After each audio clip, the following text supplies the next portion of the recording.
बिस्मिल्लाहिर्रहमानिर्रहीम। अस्सलाम वालेकुम ख़वातीन व हज़रात, मैं हूं आपका जुनैद सलीम और आप देख रहे हैं इंसाफ डिजिटल। नाज़रीन, इससे पहले कि हम अदालतों में ज़ेर समाअत PTI से मुताल्लिक़ा केसेस पर बात करें, मैं आपकी खिदमत में PTI के 3 साबिक़ीन जो हैं उनके हवाले से बात करना चाहता हूं। बहुत एहतियात के साथ, बहुत एहतराम के साथ। ख़ास तौर पर मेरा इशारा है अली ज़ैदी साहब, इमरान इस्माइल और किसी हद तक फ़वाद चौधरी साहब जो हमारे दोस्त भी हैं। उन्होंने जो अचानक अंगड़ाई ली है और PTI के जो सपोर्टर्स हैं उनकी तवज्जो अपनी जानिब मबजूल करने की कोशिश की है या PTI में मुख्तलिफ़ ओहदों की बात करना शुरू कर दी है। मेरा ख़्याल है कि अगर वो ये तीनों हज़रात ख़ास तौर पे PTI के किसी न किसी हद तक हमदर्द हैं और वो PTI के हमदर्दों की हमदर्दियाँ हासिल करना चाहते हैं, तो इस वक्त हालात का तकाज़ा ये है कि वो कुछ देर के लिए खामोशी इख्तियार करें, क्योंकि वो जिन मौज़ूआत पे बात कर रहे हैं PTI के जो हमदर्द हैं वो उनकी बात वो मौज़ूआत पे उन मौज़ूआत पे उनकी बात सुनने के लिए किसी तौर भी तैयार नज़र नहीं आ रहे, क्योंकि वो सवाल गंदम जवाब चना वाली बात है कि मौजू इस वक्त कुछ और है, मसाइल इस वक्त कुछ और हैं और वो तीनों हज़रात जो हैं वो इस वक्त चीख चीख के अपनी कुर्बानियों का जिक्र कर रहे हैं, इमरान खान से अपनी कुर्बत का जिक्र करना चाह रहे हैं। तो PTI के जो हमदर्द हैं वो कम अज़ कम इन हालात में जब PTI के हमदर्दों के लिए सिर्फ एक मौजू है और वो है उनके कायद इमरान खान की रिहाई, और बस वो सिर्फ इसी के बारे में सुनना चाहते हैं, इसी के बारे में बोलना चाहते हैं और उसी बंदे को सुनना और देखना चाहते हैं जो इस मौजू पे बात करना चाहता है। लेकिन ये तीनों अगर वाकई PTI में अपनी बाइज़्ज़त वापसी देखना चाहते हैं या जो कुछ उन्होंने कर दिया है कड़े वक्त में उसको अंडू करना चाहते हैं, मेरा ख्याल है कि उसका बेहतरीन हल जो है वो इस वक्त आर्जी तौर पे खामोशी है। वक्त आएगा जब उनके लिए PTI के दरवाज़े खुलने की और बहुत सारे लोगों के लिए PTI के दरवाज़े दोबारा खुलने की उम्मीद पैदा हो सकती है। इन तीनों की भी PTI के लिए बहुत कुर्बानियाँ हैं, बहुत वक्त दिया है इन लोगों ने, लेकिन ये जिस अंदाज़ में मुख्तलिफ़ तीनों लोग ही जो है वो जिस अंदाज़ में चैनल्स पे कब्ज़ा करके बैठे हुए हैं और अपनी बात ज़बरदस्ती वो PTI के हमदर्दों के कानों में उड़ेलना चाहते हैं, तो शकूक व शुबहात का जन्म लेना जो है वो बहुत फितरी सा लग रहा है इस वक्त। तो बेहतरीन और मुखलिसाना मशवरा यही है कि वो कुछ देर के लिए खामोशी इख्तियार कर लें। आपने वो एक बात ज़रूर सुनी होगी कि एक बंदा होता है, उसकी 3 बेटियां होती हैं, बेचारे की तीनों बेटियां तोतली होती हैं, तो उनके रिश्ते करने में प्रॉब्लम हो रही होती है। तो वो कोई रिश्ते वाले आते हैं देखने के लिए, तो वो तीनों बेटियों से कहता है कि तुमने उनके सामने बोलना नहीं है, तुम तीनों ने खामोश, बिल्कुल जो मर्ज़ी हो जाए चुप रहना है। तो वो तीनों कहती हैं ठीक है, मतलब हम खामोश हो जाएंगे। तो जब वो लड़के वाले देखने आते हैं तो अचानक ना वो किसी बिल में से चूहा निकल आता है, तो एक लड़की के मुंह से निकल जाता है फौरी तौर पर, ओ तूआ तूआ तूआ तूआ तूआ। वो दूसरी लड़की के मुंह से फिर लामाला निकलता है कि तुप करो तुप करो तुप तुप तुप तुप को तुप कल जाओ तुप कल जाओ तुप कल जाओ, वो भी पकड़ी जाती है। तीसरी कहती है चलो अच्छा हुआ मैं बोली नहीं। तो इस वक्त जो है अगर आप तीनों जो हैं वो खामोशी इख्तियार कर लें तो ये उनके हक़ में बहुत बेहतर है। किसी अच्छी जगह रिश्ते हो जाएंगे, सियासी रिश्ते हो जाएंगे उनके, लेकिन अभी वो चुप रहें। अच्छा जी, अब हम चलते हैं अदालतों की तरफ। तो अदालतों का जिक्र करने से भी पहले भी मैं नाज़रीन आपकी खिदमत में एक बात पेश करना चाहता हूँ कि कई दिन से हम मुसलसल सारे यूट्यूब पे भी और यूट्यूब चैनल्स पे भी और मेन स्ट्रीम मीडिया पे भी मुसलसल अदालती कार्रवाइयों का इस अंदाज़ में जिक्र करते हैं, कभी इस तरफ कभी इस तरफ, कभी उसके दलाइल, वकील के दलाइल, कभी अटॉर्नी जनरल के दलाइल, कभी चीफ जस्टिस के। आज भी 2 केसेस ज़ेर समाअत थे अदालत के सामने, एक मखसूस नशिस्तों वाला और एक इद्दत केस। नाज़रीन, मैं सिर्फ सारी बहस को छोड़ के एक बात करना चाहता हूँ कि कानूनी मुशगाफियों को और टेक्निकलिटीज़ को एक तरफ रखें। सिर्फ तमाम जज हजरात जो हैं, और बल्कि वकला भी, बल्कि मैं तो कहता हूं कि मेरे सामईन भी, पूरी कौम अपने दिल पे हाथ रख के बताए कि क्या मखसूस नशस्तों का जो 100% हक पर मबनी फैसला है वो क्या होना चाहिए। क्या एक शख्स की अमानत किसी दूसरे के स्पुर्द की जा सकती है? वोट से बड़ी अमानत क्या हो सकती है, और वो भी पूरी कौम का वोट, वो भी पूरी कौम की अमानत। क्या वो जीती हुई नशस्तें जो हैं वो किसी दूसरी पार्टी को देना, क्या ये अमानत पे ख़यानत नहीं है? और किसको कहते हैं अमानत पे ख़यानत? तो जब इतने इतने बड़े माइंड्स, ब्रेन्स अदालतों में बैठे हुए हैं जो कानून को बहुत अच्छी तरह जानते हैं, मैं तो कानून की ABC को भी नहीं जानता, तो मेरे मुंह से लामहला ये निकलता है कि अगर किसी भी सियासी जमात के साथ मेरी हमदर्दी हो, लेकिन ये 2 केसेस अगर मेरे सामने कम से कम रख दिए जाएं, एक इद्दत वाला और एक ये जो आज मखसूस नशस्तों वाला है, तो मुझे ये फैसला देने में क्या आर हो सकती है कि भाई जिस जमात ने नशस्तें जीती हैं उसमें टेक्निकलिटीज़ तलाश करने की बजाय अमानतदार को जो है एक अमीन का रवैया अपनाया जाए और अमानतदार को उसकी अमानत सुपुर्द कर दी जाए। जिसकी है, जिसकी अमानत है, पूरी ईमानदारी के साथ सुपुर्द कर दी जाए। हम क्यों ये भौंडे जवाज तराश रहे हैं, क्यों उसको कानूनी मुँह शगाफियों का शिकार कर रहे हैं? बात बनते हुए नज़र नहीं आ रही हजूरे वाला। आज ये जो कुछ वहाँ पे हुआ है अदालत में, सुप्रीम कोर्ट ऑफ पाकिस्तान में, वो बज़ाहिर केस बड़े दिलचस्प मरहले में दाखिल हो गया है। कभी मामला एक तरफ जाता है और कभी दूसरी तरफ, लेकिन आज की समाअत के दौरान चीज़ें जो हैं वो पूरी तरह वाज़े नज़र आ रही थी, क्योंकि आज सुन्नी इत्तेहाद कौंसिल के वकील फैसल सिद्दीकी साहब ने कुछ और दस्तावेज़ात जमा करवाई हैं जो मेरे ख्याल में गेम चेंजर साबित हो सकती है। और इन डॉक्यूमेंट से अटार्नी जनरल जो मंसूर उस्मान वो बुरी तरह फंसे हुए, ओहो, उनको समझ नहीं आ रही थी अटॉर्नी जनरल साहब को क्या करें। और अटॉर्नी जनरल ने दलाइल देते हुए कहा कि आज़ाद उम्मीदवार उस जमात को ज्वाइन कर ही नहीं सकते जिसका कम से कम एक उम्मीदवार उस पार्टी के टिकट और निशान पर जीत कर ना आया हो। अतर मिर्ज़ा साहब ने कहा कि अटॉर्नी जनरल साहब, आपको बुनियादी सवाल देखना होगा। एक सियासी जमात को इलेक्शन कमीशन ने इलेक्शन से निकाल बाहर किया। असल बात यही है ना, इलेक्शन कमीशन ने खुद आइन की संगीन खिलाफ वर्जी की है। बुनियादी हकूक़ के मुहाफ़िज़ होने के नाते क्या ये हमारी जिम्मेदारी नहीं बनती थी कि उसको दुरुस्त करते? इस पर फिर जस्टिस मुनीब अख्तर साहब ने बहुत ही अहम रिमार्क्स दिए और कहा कि आम सवाल ये है कि आज़ाद अरकान इतनी बड़ी तादाद में कहाँ से आए? असल मसला इलेक्शन कमीशन की गलती के सबब पेश आया है। इस बात पे तो सारे ही मुत्तफ़िक है ना, पूरी यानी तमाम जजेस जो हैं वो मुत्तफ़िक नज़र आते हैं कि गलती कहीं ना कहीं से तो हुई है ना, या इलेक्शन कमीशन से हुई है या चीफ जस्टिस साहब के ऑर्डर की वजह से हुई है। अब क्या इस गलती को दुरुस्त करना सुप्रीम कोर्ट की जिम्मेदारी नहीं थी? मुअज़्ज़ज़ जजेस के जो ताबड़तोड़ हमले थे और सवालात थे, उनसे आज तो अटॉर्नी जनरल साहब बुरी तरह बुखराए हुए नज़र आ रहे थे। और ये सवालात मतलब इतने बरमहल थे और हकीकी नौइयत के थे, सॉलिड थे, कि चीफ जस्टिस साहब भी अटॉर्नी जनरल की आज लग रहा था कि मदद को नहीं आ सके।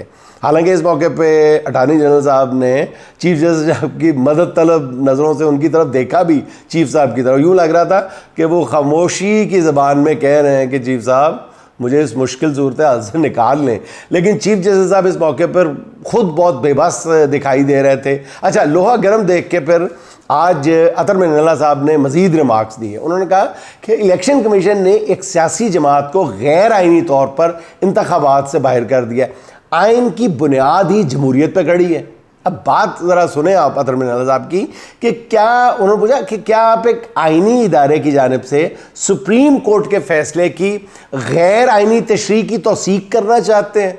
क्या सवाल पूछा है, ज़बरदस्त।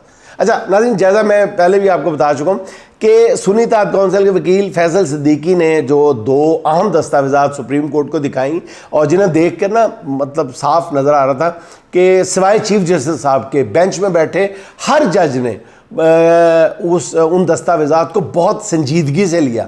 पहला डॉक्यूमेंट था कौमी असम्बली का था जो ज़रताज गुल को पार्लिमानी लीडर मुकर्रर करने का था, और यानी सुन्नी इत्तेहाद कौंसिल को एक तरह से पार्लिमानी पार्टी तस्लीम कर लिया इलेक्शन कमीशन ने। दूसरा डॉक्यूमेंट था इलेक्शन कमीशन का जिसमें इलेक्शन कमीशन ने सुन्नी इत्तेहाद कौंसिल को पार्लियामानी पार्टी करार दिया। अच्छा, ये दस्तावेजात सामने आने पे अदालत का माहौल जो था वो बिल्कुल बदला हुआ नज़र आ रहा था और जजेस इन दस्तावेजात को बुनियाद बना के फिर सवालात पे सवालात करने लगे। जस्टिस मंसूर अली शाह साहब ने अटॉर्नी जनरल से पूछा कि इलेक्शन कमीशन सुन्नी इत्तेहाद कौंसिल को पार्लियामानी पार्टी करार दे चुका है। अटॉर्नी जनरल साहब ने जवाब दिया इन्हें इस बात का इल्म ही नहीं है। ये कैसे कह दिया उन्होंने? दस्तावेजात सामने आने के बावजूद अटॉर्नी जनरल के इस जवाब ने अदालत में मौजूद जो हर बंदा था, जज, वकील, उसको बिल्कुल हैरान कर दिया, परेशान कर दिया कि ये क्या कह रहे हैं। और फिर इस पे जज मंसूर अली शाह साहब बोले तो फिर पार्लियामानी पार्टी करार देने का नोटिफिकेशन कैसे? इस पे फिर जो वो नोटिफिकेशन जो सुन्नी इत्तेहाद कौंसिल ने रिकॉर्ड पे रखा था। अच्छा, इस पे अटॉर्नी जनरल से फौरी कोई जवाब नहीं बन पड़ा तो वो बोले कि जी जवाब अल जवाब दलाइल में सुन्नी इत्तेहाद कौंसिल के वकील खुद बता देंगे। अच्छा, इस पे मंसूर अली शाह साहब ने कहा कि वो नहीं, आप बताएं इलेक्शन कमीशन के इस नोटिफिकेशन पे आप क्या कहते हैं। तो मंसूर अली शाह साहब ने फिर नोटिफिकेशन अटॉर्नी जनरल को दिखा दिया। इस पर अटॉर्नी जनरल लाजवाब होकर बिल्कुल बेबसी की तस्वीर बने हुए नज़र आ रहे थे। और मेरा तो ख्याल है कि जी ये केस अब रोज़े रोशन की तरह बिल्कुल वाज़े हो चुका है। इसीलिए जस्टिस मुनीब अख्तर ने आज नैले पे दल्ला मारते हुए कहा कि एक तरफ हमें यह बताया जाता है कि इलेक्शन कमीशन आईनी इदारा है और अब इलेक्शन कमीशन का ये रिकॉर्ड इन लोगों को सुन्नी इत्तेहाद कौंसिल का मान रहा है। अब बताएं ना, इलेक्शन कमीशन इन्हें पार्लियामानी पार्टी मानकर किस तरह उनकी नशस्तों से महरूम कर रहा है। और इलेक्शन कमीशन पार्लियामेंट को बता रहा है कि हमारे रिकॉर्ड में ये पार्लियामानी जमात है। रिकॉर्ड किस वजह से रखा जाता है? इसी वजह से ना। अच्छा, बात ये उनकी इतनी साफ थी और दलील इतनी मजबूत थी कि अटॉर्नी जनरल के पास सवाए आए बाएं शाएं करने के और कोई चारा नहीं था। उनके पास मार्जिन ही नहीं बचा था और भरी अदालत में हुकूमती मौक़िफ़ का जो है वो हशर नशर हो चुका था। अच्छा, फिर अदालत में इस मामले के बाद एक सन्नाटा था, एक कुछ लम्हों के लिए हू का आलम था और चीफ जस्टिस भी के जो हामी जजेस हैं वो भी बिल्कुल चुप साधे हुए थे और मामला बिल्कुल ही जब बिगड़ता हुआ देखा तो फिर चीफ जस्टिस साहब ने रिमार्क्स दिए कि किसी फरीक ने ये मौक़िफ़ इख्तियार ही नहीं किया कि ये नशस्तें खाली छोड़ी जा सकती हैं और सुन्नी इत्तेहाद कौंसिल ने भी यही मौक़िफ़ इख्तियार किया कि जी नशस्तें खाली नहीं छोड़ी जा सकती। मैं बार बार आइन की तहरीर पर जा रहा हूँ। ये उनका एक अजीब सा एटीट्यूड है कि वो जब कोई बात नहीं बनती चीफ जस्टिस साहब से तो वो बार बार कहते हैं हमें आइन को देखना है, हमें आइन को पढ़ना है, आइन को पढ़ें। हालांकि इसका बहुत खूबसूरत जवाब गुज़िश्ता रोज़ जो है वो जस्टिस मंसूर साहब ने दिया था कि जी हम तो इतने अक्लमंद नहीं हैं कि हम आइन को देखते ही समझ लें। बहुत उस 2-3 जुमलों में वो बहुत कुछ कह गए थे, बहुत कुछ कह गए थे। तो आज भी उसी किस्म के मनाजर देखने को मिले कि चीफ जस्टिस साहब के इन रिमार्क्स का मतलब आप जो मर्ज़ी ले लें, लेकिन जिस तरह से जो उनका एटीट्यूड सामने आ रहा था वो यही बता रहा था कि जी आप जो मर्ज़ी कहते रहें, मेरा कवा सफ़ेद ही है। इस पर जस्टिस मुनीब अख्तर साहब ने एक बार फिर चीफ जस्टिस को आईना दिखाने की कोशिश की और रिमार्क्स दिए कि इलेक्शन कमीशन ने संगीन गलतियाँ की हैं और अपनी मर्ज़ी से आइन की गलत तशरीह की है। बल्कि उन्होंने ये भी कहा कि सुप्रीम कोर्ट के फ़ैसलों की गलत तशरीह की है। अब ये हमारी ज़िम्मेदारी नहीं कि सुप्रीम कोर्ट इलेक्शन कमीशन की संगीन गलतियों को दूर करे। इस पर मंसूर अली शाह साहब बोले कि ये कौमी इलेक्शन का मसला है, लाखों लोगों ने वोट दिया है, हम आंखें बंद नहीं कर सकते। और अतर मिनल्ला साहब ने कहा कि एक चीज़ बिल्कुल वाज़ेह है कि सुप्रीम कोर्ट के फ़ैसले की गलत तशरीह करके आइन की खिलाफ वर्जी की गई है। चीज़ें इस कदर वाज़ेह हो चुकी हैं कि कल की समाअत के दौरान जो बदले जिनके बारे में कहा जा रहा है कि बदले नज़र आने वाले जस्टिस जमाल मंदोखेल साहब थे, वो भी कह उठे कि फ़ारसी का मकूला है हिस्सा बकदर जुसा, यानी जिसका जितना हिस्सा बनता है उसको उससे ज़्यादा कैसे दिया जा सकता है। इस पर जस्टिस अज़हर हसन रिजवी साहब ने बड़े अहम रिमार्क्स दिए। उन्होंने कहा कि जिस जमात का कोई MPA भी नहीं, एक भी MPA नहीं है, उसे भी मखसूस 2 नशस्तें दे दी गई और फिर जस्टिस इरफान सादत ने अटॉर्नी जनरल से सवाल किया, वो भी बड़ा ज़बरदस्त सवाल था कि जो आज़ाद उम्मीदवार हैं वो क्या किसी पार्टी को ज्वाइन नहीं करते तो फिर उन उम्मीदवारों का क्या होगा। अटॉर्नी जनरल ने जवाब दिया कि वो आज़ाद उम्मीदवार है। तो इस पर इरफान सादत साहब ने कहा कि सॉरी अटॉर्नी जनरल साहब, वो आज़ाद नहीं रहेंगे, कानून कहता है कि उन्हें किसी पार्टी को ज्वाइन करना होगा। आज हुकूमत की मतलब अदालत में हालात हुकूमत के लिए इतने ख़राब थे कि अटॉर्नी जनरल ने मखसूस नशस्तों के केस में हैरत अंगेज़ तौर पे मुकम्मल इंसाफ की तकरीबन मुखालफत कर दी। और जस्टिस मंसूर अली शाह साहब ने उनके सामने फिर सवाल रखा कि हम आंखें बंद नहीं कर सकते, हम अगर पूरी पिक्चर ना देख सकें तो फिर मुकम्मल इंसाफ के इख्तियार को क्या करना है। बड़ी ज़बरदस्त बात। हम सबको पता है कि आज़ाद उम्मीदवार पीटीआई से वाबस्तगी दिखाकर कामयाब हुए थे। सो आज की समाअत के दौरान नाज़रीन हुकूमती मौक़िफ़ बिल्कुल नॉकआउट होकर रह गया था, क्योंकि अदालत को बताया गया कि दो वकाला ने बात करनी है और दोनों ने कहा कि वो टोटल 20-25 मिनट लेंगे। जजेस ने कहा कि इनको भी सुन लेते हैं। ख़ुद काई साहब ने कल कहा था, आपको याद होगा, कि हम 1:30 बजे तक समाअत करेंगे, लेकिन पता नहीं हैरत अंगेज़ तौर पे काई साहब ने 1 बजे ही केस ख़त्म कर दिया। और फिर उससे भी ज़्यादा हैरत अंगेज़ बात है कि लंबी तारीख डाल दी। कहाँ वो बिल्कुल कह रहे थे कि जी कल कल कल कल, अब वो हफ्ते हफ्ते की तारीखें दे रहे हैं। अब इस केस की समाअत जो है वो 9 जुलाई को होगी। अब इतने दिनों में क्या किया जाएगा या क्या करने की कोशिश की जाएगी, नाज़रीन ये आप ज़्यादा अच्छे अंदाज में मुझसे भी बेहतर अंदाज में जानते हैं। अच्छा जी, आखिर में ज़िक्र हो जाए पाकिस्तान की सियासत के सबसे बड़े नाम की, जो इस वक्त मतलब पाकिस्तान की सबसे बड़ी सियासी शख्सियत है, ओन चौधरी साहब की, जिनके बारे में मैं पूरे यकीन के साथ कह सकता हूं कि शायद साथ वाला जो जिनकी दीवार के साथ दीवार जुड़ी हुई है वो तो हमसाया उनको जानता होगा, लेकिन 2 घर छोड़ के तीसरा हमसाया जो है वो उनको नहीं जानता होगा। तो मैं हैरान हूं कि ओन चौधरी साहब की खसूसी प्रेस कॉन्फ्रेंस और एहतमाम करके तमाम चैनल्स पे दिखाना चलाना, मतलब, और उस प्रेस कॉन्फ्रेंस का मकसद क्या था, उस प्रेस कॉन्फ्रेंस का मौजू क्या था। और मैं तो वो प्रेस कॉन्फ्रेंस देख के लामहला मेरे मुंह से निकला था कि ताकतवरों की कमज़ोरी की इंतहा है ये।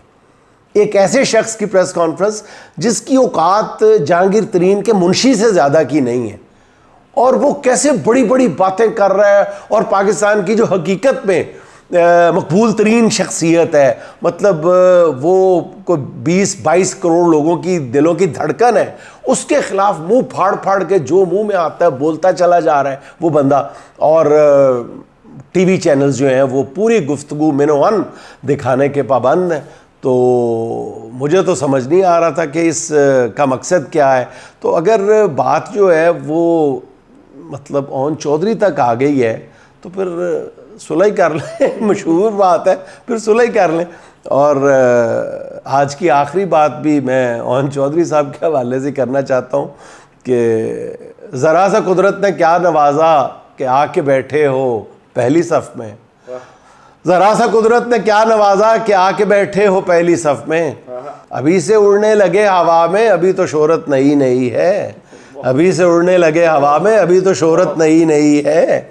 नाज़रीन खुश रहें, खुश रखें। आपसे मुलाकात होगी इंशाअल्लाह अगले व्लॉग में। अल्लाह हाफ़िज़।